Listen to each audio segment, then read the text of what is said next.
I sat down to write a script recently, but my mind did not serve me any ideas. I looked around the internet to see if I could find some motivation and inspiration, but I didn't really feel any of it. And I felt my motivation decrease along with my half-hearted effort of finding something that I really felt was interesting that I wanted to make a video about. But then, magically, after a few minutes and some dedicated efforts, ideas started knocking on the door one after the other, and I suddenly couldn't type fast enough. Sometimes creativity is just bursting out of you, and other times there is just nothing.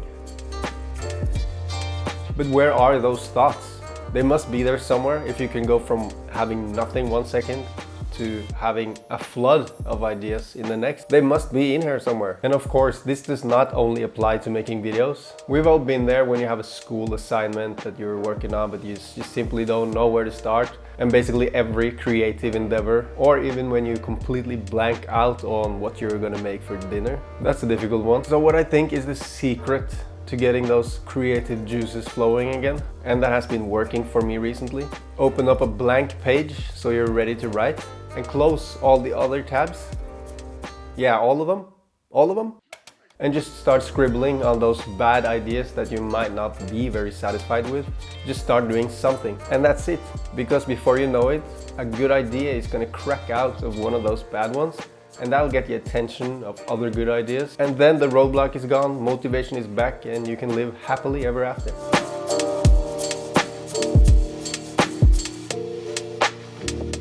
I think it's so amazing how the mind is able to go from lost and you have no motivation, and then all of a sudden, without doing anything else than thinking about it, then you're flooded with ideas and positive feelings, and motivation is back, and it's a totally different situation. Apparently this is also a real thing. It is the subject of the book War of Art by Steven Pressfield. He writes about professionals and amateurs and how they react to the resistance they feel in creative endeavors. A key difference is that the professional shows up despite the lack of motivation. He does not sit around and wait for it, but he goes after it. Even the author himself, he says that he feels resistance like all of us do, and so he sits down to expose himself for that situation where the ideas starts flowing, because he knows that if he shows up, the magic will happen. So like in most things, there is no shortcut. The difficult way is usually the right way to go, and there is no quick fix to find this motivation when it's not there. But on the other hand, there is not much effort you have to put in, just little time, some concentration and some thoughts to leave you exposed to be blessed by the wand of the gods of creativity and motivation.